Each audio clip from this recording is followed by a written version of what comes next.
सुनील और आसिफ दो दोस्त थे।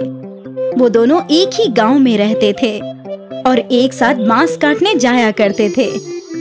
हमें जंगल के नीचे की जानिब जाना चाहिए। वहाँ बहुत सारे बड़े बड़े बांस के दरख्त हैं, लेकिन वहाँ जाने के लिए हमें दरिया पार करना होगा। लेकिन अगर आते वक्त नदी में बहाव ज्यादा रहा तो हम लौटेंगे कैसे? हम तभी उस जानिब जाएंगे जब दरिया का बहाव कम हो और जल्दी जल्दी बांस काट कर लौट आएंगे। ज्यादा लंबे बांस से ज्यादा पैसे हासिल होंगे, वो सोचो। ये भी ठीक है, तो कल ही चलते हैं। अगले रोज से सुनील और आसिफ निचले जंगलों में पहुंचे। यहाँ कितने मोटे मोटे बांस हैं और लंबे भी। सौदागर इनके बहुत अच्छे दाम देंगे। हाँ, उम्दा बांस पाकर दोनों बेहद खुश थे। वे लोग उन बांसों को अपने गांव ले आए। बहुत खूब, बहुत अरसे बाद ऐसे बांस देखे हैं। अब इनके दाम भी अच्छे लगाना। हाँ हाँ, एक बांस के 200 रुपये।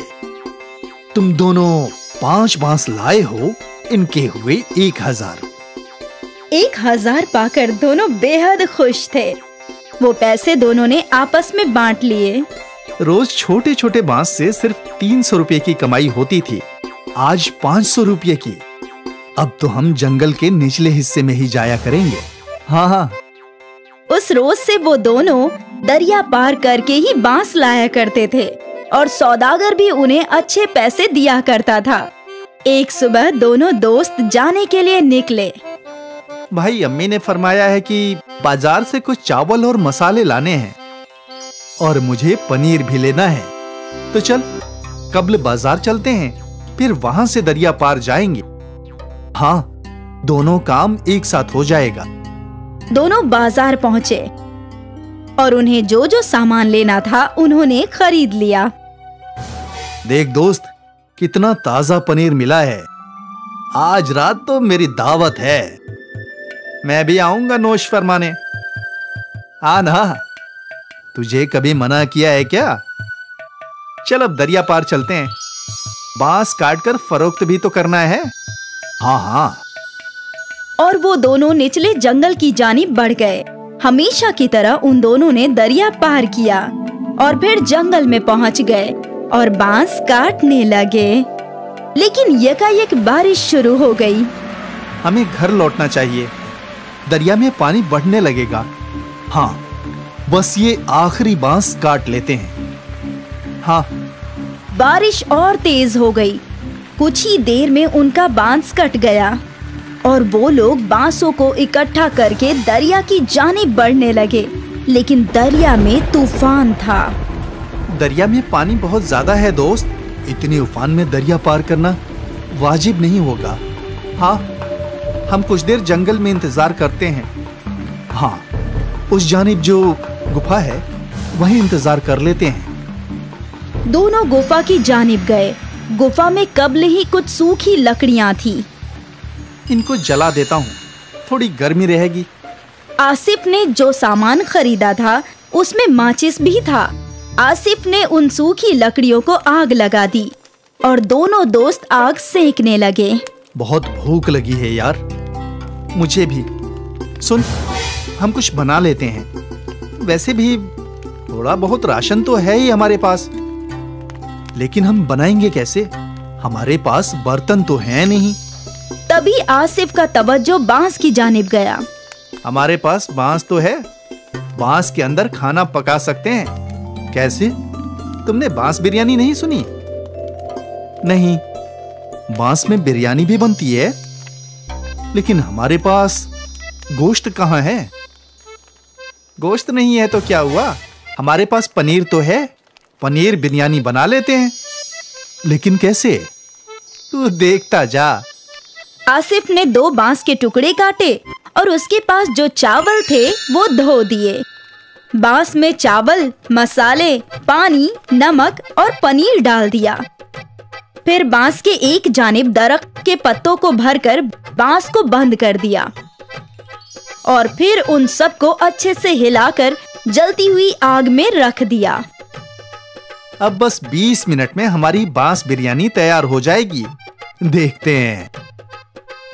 बांस आग में अच्छे से सिकने लगा और जब बांस पूरी तरह से जल गया तो बहुत ही मीठी मीठी खुशबू गुफा में फैल गई। मालूम होता है बिरयानी तैयार हो गई है दोस्त। आसिफ ने वो बांस बाहर निकाला और 2 केले के पत्ते लगा दिए और जैसे ही बांस थोड़े ठंडे हुए तो बिरयानी केले के पत्तों पर निकाल ली। दिखने में तो बहुत खूब लग रहा है। अब जैसी भी हो, भूख लगी है, खाते हैं। चल। दोनों ने बिरयानी चखी और दोनों मुतमईन हो गए और फिर दोनों बड़े मजे से बांस बिरयानी खाने लगे। भाई, तू तो ऐसी लाजवाब बांस बिरयानी बनाता है ना कि क्या बताऊं। शुक्रिया। तुझे तो ये बिरयानी फरोख्त करनी चाहिए दोस्त। कहाँ मेहनत मजदूरी कर रहा है। इस बिरयानी को मशहूर होने में वक्त नहीं लगेगा। वाकई। हाँ, तू कहे तो साथ में ढाबा खोलते हैं। हाँ हाँ, क्यों नहीं। जब बारिश रुकी, दरिया का पानी कम हुआ तो दोनों दोस्त सारे बांस लेकर अपने गांव आ गए। लेकिन आज उन्होंने बांस फरोख्त नहीं किए। अगले रोज आसिफ और सुनील ने गांव के चौराहे पर अपनी दुकान लगाई। गांव वाले हैरत में थे कि आखिर ये लोग बांस में क्या फरोख्त कर रहे हैं। अरे बेटा, ये क्या है? ये बांस बिरयानी है चाचा, पनीर की। बांस बिरयानी? जरा हमें भी खिलाओ। गांव के लोगों ने पहली मर्तबा बांस बिरयानी चखी। अरे वाह, क्या खूब जायका है आसिफ भाई। ऐसी बिरयानी जिंदगी में नहीं खाई। मजा आ गया। आसिफ और सुनील की बांस बिरयानी गांव में मशहूर हो गई। खरीदार कतार में खड़े रहकर बांस बिरयानी खाने लगे। आसिफ और सुनील की आमदनी में कई गुना इजाफा हो गया। और फिर क्या था, सुनील और आसिफ ने मजदूरी छोड़कर बांस बिरयानी फरोख्त करना शुरू कर दिया। वो लोग दिन दोगुनी और रात चौगुनी तरक्की करने लगे। दूर दूर से लोग बांस बिरयानी खाने के लिए आने लगे और देखते ही देखते उनका गांव में बहुत बड़ा रेस्टोरेंट बन गया और दोनों अमीर बन गए। सोचा नहीं था कि कभी ये सब भी होगा। मैंने भी बिल्कुल नहीं सोचा था दोस्त। उस रोज वो बारिश हमारी किस्मत बदलने के लिए आई थी। हाँ, ना उस रोज बारिश आती और ना हम फंसते और ना ही हम कभी बांस बिरयानी बनाते। दोस्त, ये सब कब्ल ही लिखा हुआ था। ऊपर वाला कब्ल ही सबकी किस्मत लिख देता है। हम तो बस मोहरे हैं जो उसकी राह पर चलते हैं। बिल्कुल। बांस बिरयानी ने आसिफ और सुनील की किस्मत बदल दी और उन दोनों को जिंदगी का बहुत बड़ा सबक मिला। परेशानियों से ही नए रास्ते हासिल होते हैं और न जाने कब किस्मत कौन सा मोड़ ले ले। शौकत मियाँ की बिरयानी की दुकान थी। लोग बड़े मजे से उनकी बिरयानी नोश फरमाते थे। वाह शौकत भाई, क्या जायका है। शुक्रिया भाईजान। बिरयानी का जायका अच्छा था, इसलिए उनकी आमदनी बहुत अच्छी होती थी। शौकत मियाँ हर महीने 20,000 रुपए अपनी अम्मी के हाथ में रख देते थे। बेटा, अब जब तुम्हारी आमदनी भी ठीक ठाक हो रही है तो मैं सोच रही हूँ कि तुम्हारा निकाह करवा दूं। वैसे भी कब तक मैं तन्हा घर की और पूरे खानदान की जिम्मेदारियाँ उठाऊंगी। तुम्हारे निकाह के बाद तो नदीम का भी निकाह होगा। अरे अम्मी, मैं तो अभी भी बच्चा हूँ। आप कब भाईजान का ही निकाह करवाइए। ठीक है ठीक है अम्मी, आपको जो लड़की पसंद हो वो मुझे मंजूर है। ये हुई ना बात, आपसे मुझे यही उम्मीद थी भाईजान।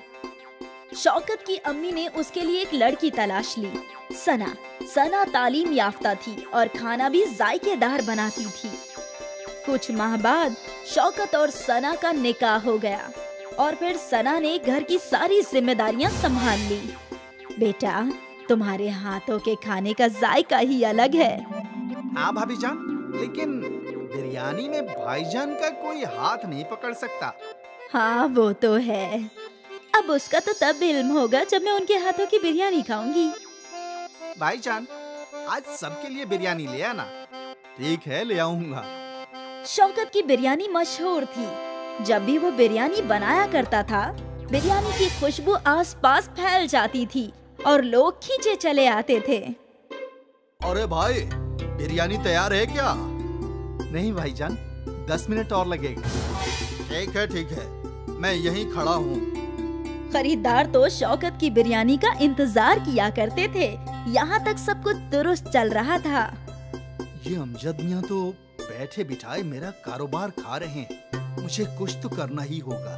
मैं भी दाम गिरा देता हूँ। शौकत ने भी बिरयानी का दाम कम करके 80 रुपए कर दिए।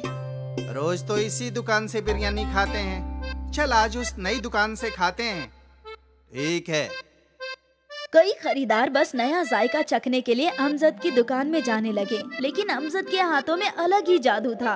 एक बार जो उसकी बिरयानी खाता, वो उसी की दुकान में वापस आया करता था। कल जो बिरयानी खाई थी ना, आज भी वही नोश फरमाएंगे। हाँ बिल्कुल, उस बिरयानी को भूलना मुमकिन नहीं है। आहिस्ते आहिस्ते शौकत के खरीदार कम होते जा रहे थे। शायद ये बस कुछ रोज की बात है। अमजद की दुकान नई है, इसलिए लोग वहाँ बिरयानी का जायका ले रहे हैं। कुछ रोज बाद मेरे खरीदार लौट आएंगे। शौकत ने खुद को ये बात समझाने की कोशिश की, लेकिन कारोबार का नुकसान उसे परेशान कर रहा था। अब घर पर भी वो अक्सर फिक्र में ही रहा करता था। क्या हुआ शौकत, तू इतना परेशान क्यों है? अब क्या बताऊं अम्मी, मेरी दुकान के बगल में एक और बिरयानी की दुकान खुल गई है। आहिस्ते आहिस्ते मेरे सारे खरीदार वहीं जा रहे हैं। ऐसा चलता रहा तो एक रोज मुमकिन है दुकान बंद करने की ही नौबत आ जाए। ऐसा कुछ नहीं होगा बेटा, अल्लाह मालिक है। मुमकिन है ये सिर्फ कुछ ही रोज की बात हो। मैं भी यही दुआ कर रहा हूँ अम्मी। शौकत परेशान था और ये बात पूरे खानदान को बुरी लग रही थी। उस रात सना ने शौकत से पूरा माजरा पूछा। तो अगर दाम कम करने की वजह से खरीदार दूसरी दुकान में जा रहे हैं, तो क्यों ना हम भी दाम कम करके देखें? और कम कैसे कर पाएंगे बेगम? बिरयानी की एक प्लेट बनाने की लागत ही 50 रुपए प्लेट की है और हम 80 रुपए में फरोख्त कर रहे हैं। मतलब सिर्फ 30 रुपए का मुनाफा है। अगर ये भी कम कर दिया तो घर का खर्च कैसे चलेगा? तो क्या हम बिरयानी बनाने के लिए इस्तेमाल होने वाली चीजें सस्ती नहीं खरीद सकते? बिरयानी में सबसे महंगा चावल है। तकरीबन बासमती चावल कैसे सस्ते मिल सकते हैं? अब मैं बासमती चावल को सादे चावल के साथ बदल तो नहीं सकता ना? अगर हम बासमती चावल को किसी और चीज के साथ बदले तो? मतलब मैगी की बहुत सारी जायकेदार चीजें बनती है। अगर हम मैगी की बिरयानी बनाए तो हमारी लागत भी कम हो जाएगी। मैगी बिरयानी, ये पहली मर्तबा सुना है। आजकल अलग चीजें ही फरोख्त होती हैं। एक मर्तबा कोशिश करके तो देखते हैं। ठीक है, वैसे भी अभी कुछ चल नहीं रहा है तो वही कर लेते हैं। अगले रोज शौकत ने रोजाना की तरह बिरयानी बनाई और इस मर्तबा उसने बासमती चावल के बदले मैगी डाले। मैगी की बिरयानी जल्दी बन गई और उसकी लागत भी कम थी, इसलिए शौकत ने दाम भी 50 रुपए कर दिए।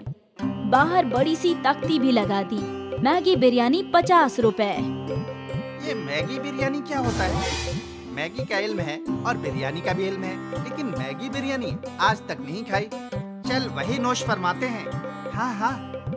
मैगी बिरयानी का नाम पढ़कर कई ग्राहक उसकी बिरयानी खाने पहुँचे। वाह, बहुत अच्छी है। ऐसी मैगी बिरयानी मैंने कभी नहीं खाई। वो इसलिए क्योंकि ये मैगी नहीं, मैगी बिरयानी है। वाह भाई, ऐसा जायका कहीं नहीं चखा। शुक्रिया भाईजान। लोग शौकत की बिरयानी को बेहद पसंद कर रहे थे। उस रोज शौकत की दुकान पर खरीदारों का हुजूम लगने लगा। मैगी की बिरयानी तो चावल की बिरयानी से भी लाजवाब है। आज से हम रोज मैगी बिरयानी ही खाएंगे। शौकत खुशी खुशी घर आया और उसने ये खुशी की बात अपनी बेगम को बताई और वो भी खुश थी।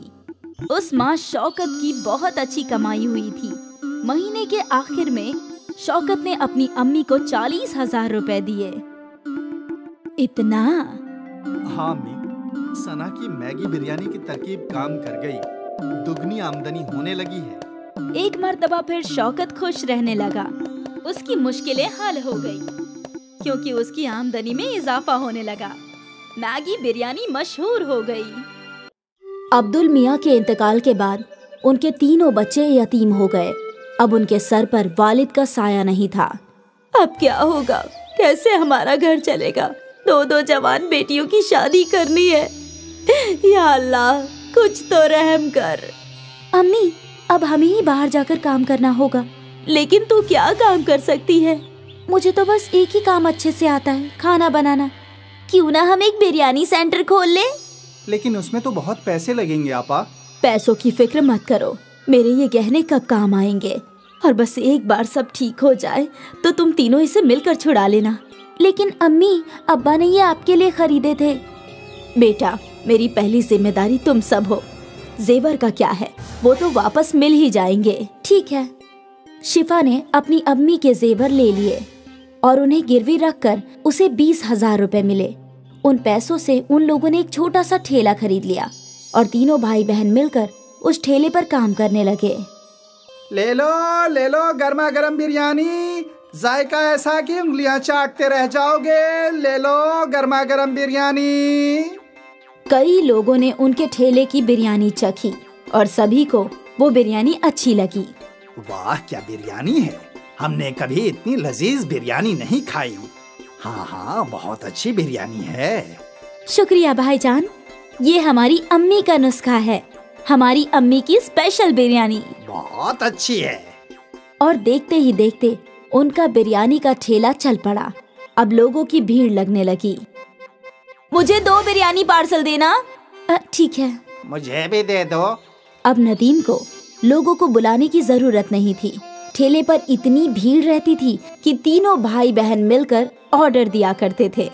ये लीजिए आपका ऑर्डर। ये आपका। ये आपका। एक माह बाद शिफा अपने कमाए हुए रुपए गिन रही थी। ये लीजिए अम्मी, इस माह का मुनाफा 20,000 रुपए। क्या?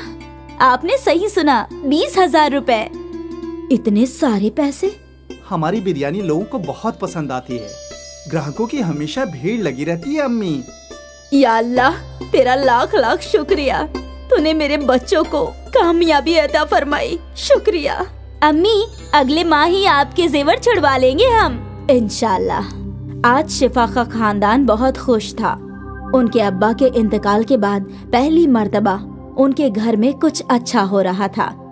तीनों भाई बहनों ने अपनी मेहनत जारी रखी और दिन दुगनी और रात चौगनी तरक्की करने लगे। ये सब हम तीनों की इत्तिहाद की वजह से हो रहा है। बिल्कुल आपा। और हम हमेशा एक ही रहेंगे। हाँ, हमेशा। कुछ माह में तीनों ने ठेले से होटल बना लिया। नदीम काउंटर पर बैठा करता और शिफा और सना बिरयानी पकाया करती। नदीम भाई, वही जायका है, ठेले वाला। बिल्कुल, यही तो हमारी अम्मी का नुस्खा है। भाईजान, जायका कभी नहीं बदलेगा। लोग अक्सर इनकी बिरयानी के जायके की तारीफ किया करते थे। धीरे धीरे इन्हें दावत के केटरिंग के कॉन्ट्रैक्ट्स भी मिलने लगे। भाई, मेरे घर कल एक दावत है, 100 लोगों की बिरयानी चाहिए। जी बिल्कुल, मिलेगी ना। लेकिन वही जायका चाहिए जैसा हम यहाँ खाते हैं। बिल्कुल वही जायका रहेगा। आप बेफिक्र होकर ऑर्डर दे जाइए। तीनों भाई बहन बहुत खुश थे कि उनका कारोबार बड़ा होता जा रहा था। फिर एक दिन क्या हुआ? ये ऑर्डर अब तक गया नहीं। वो कादरी साहब के घर निकाह था, लेकिन किसी वजह से वो निकाह टूट गया, तो अब ये खाना नहीं जाएगा। या अल्लाह, बहुत बुरा हुआ। तुम एक काम करो, ये खाना गरीबों को खिला दो। कम से कम कादरी साहब को दुआ मिलेगी। ठीक है आपा। अपनी बड़ी बहन के कहने पर नदीम ने सारी बिरयानी फकीरों में बांट दी, लेकिन उसका मन नहीं था। जब वो होटल लौटा तो सना वहीं थी। आपा कहाँ है? वो तो घर गई है। मुझे समझ में नहीं आ रहा कि आपा ने इतनी सारी बिरयानी गरीबों में बांटने को क्यों कहा। क्या बोल रहे हो तुम? सना आपा, आज कादरी साहब के घर पर निकाह था, तो उन्होंने 300 लोगों की बिरयानी ऑर्डर की थी, लेकिन किसी वजह से उनके घर का निकाह टूट गया, तो बिरयानी बच गई थी। मैं सोच रहा था कि हम वो बिरयानी बेच देंगे, लेकिन आपा ने बोला कि सारी बिरयानी गरीबों में बांट दो। ये तो सही फैसला नहीं हुआ। हम उस बिरयानी से भी कमा सकते थे ना आपा? हाँ बिल्कुल, हमारी आपा बहुत नेक दिल हैं, इसलिए उन्होंने सोचा होगा कि जब हमें बिरयानी के पैसे मिल गए हैं तो क्यों ना बिरयानी गरीबों में बांट दी जाए, और उन्हें दुगने मुनाफे का ख्याल आया ही नहीं होगा। हो सकता है। तभी शिफा वहाँ आई और सना और नदीम ने अपनी गुफ्तगू बंद कर दी। सारी बिरयानी गरीबों में बांट दी ना? हाँ हाँ बिल्कुल। कम से कम कादरी साहब को दुआएं मिले, अभी उन्हें दुआओं की खास जरूरत है। जी। सना और नदीम अपनी बड़ी बहन के फैसले से मुत्ताफिक नहीं थे। खैर, उनका कारोबार चलता रहा, उन्हें और भी बड़े बड़े ऑर्डर्स मिले, उनका होटल भी अच्छा चल रहा था। फिर कुछ माह बाद एक और ऑर्डर कैंसिल हो गया। नदीम, अंसारी जी का ऑर्डर कैंसिल हो गया है, तुम ये सारी बिरयानी गरीबों में बांट दो। ठीक है आपा। नदीम ने हाँ तो बोल दिया, लेकिन उसका मन नहीं था। बड़ी बहन के घर जाने के बाद सना और नदीम बातें करने लगे। क्या हम ये बिरयानी बेच नहीं सकते? अभी तो रात के 10 बज गए हैं, अब शायद ही ग्राहक आएंगे। एक काम करते हैं, इसे अंदर रख देते हैं, कल पहले यही बिक जाएगा। हाँ हाँ, ये सही होगा। दोनों भाई बहन ने मिलकर वो बिरयानी छुपा दी। अगले दिन उन लोगों ने पहले वही बिरयानी बेची और वो दोनों बेहद खुश थे कि मुनाफा दुगना हो रहा है, और शिफा इस बात से बेखबर थी। फिर क्या था, जब भी कोई ऑर्डर कैंसिल होता, अगले दिन वो बिरयानी सना और नदीम होटल में बेचा करते थे। ये सिलसिला काफी महीनों तक चलता रहा। एक दिन ये बासी बिरयानी एक रेगुलर कस्टमर के प्लेट में आई। नदीम भाई, कुछ तो गड़बड़ है, बिरयानी में वो जायका नहीं है। ऐसा कैसे हो सकता है भाईजान? हम तो हमेशा से वैसे ही बिरयानी बना रहे हैं। ठीक है। धीरे धीरे सारे कस्टमर्स को बिरयानी की गड़बड़ समझ आने लगी और उन्हें वो जायका पसंद नहीं आ रहा था। यकायक उनके होटल में ग्राहक कम हो गए। तभी शिफा सोच में डूब गई। यकायक ऐसा क्या हो गया? हमारे ग्राहक टूट क्यों रहे हैं? ऐसा चलता रहा तो कैसे चलेगा? नदीम को अपनी गलती समझ आई। वो अपनी आपा के सामने रोने लगा। मेरी गलती है, मैंने और सना आपा ने बासी बिरयानी ग्राहकों को खिलाई। क्या? नदीम ने अपनी आपा के सामने सारी गलती कबूल की। ये तूने क्या कर दिया? ज्यादा मुनाफा कमाने के चक्कर में धंधा ही तोड़ दिया। अब हम कैसे ग्राहकों को वापस लाएंगे? हमें माफ कर दीजिए आपा। हमें इल्म नहीं था कि ऐसा कुछ हो जाएगा। तुम्हारे लालच ने सब कुछ बर्बाद कर दिया। तीनों सोचने लगे कि अब वो लोग क्या कर सकते हैं, और फिर अगले दिन शिफा को एक तरकीब सूझी। शिफा ने एक तख्ती लिखवाई, हमें माफ कर दीजिए, हमारी गलती की वजह से आपको बासी बिरयानी खानी पड़ी, हम शर्मिंदा हैं, इसलिए अगले 1 हफ्ते तक हम सबको मुफ्त में बिरयानी खिलाएंगे। ये तख्ती शिफा ने होटल के बाहर लगा दिया। कस्टमर्स ने तख्ती पढ़ी और वो मुफ्त की बिरयानी खाने होटल आ गए, और एक बार फिर उन्हें ताज़ी बिरयानी का जायका पसंद आने लगा। ये तो बिल्कुल पहले जैसी है। हाँ हाँ, मजा आ गया। भले ही उनको 1 हफ्ते मुफ्त की बिरयानी खिलानी पड़ी, लेकिन उनकी मुश्किल का हल निकल गया। उनके ग्राहक लौट आए और सना और नदीम को समझ में आ गया कि लालच बुरी बला है। एक बार फिर अम्मी की बिरयानी चल पड़ी।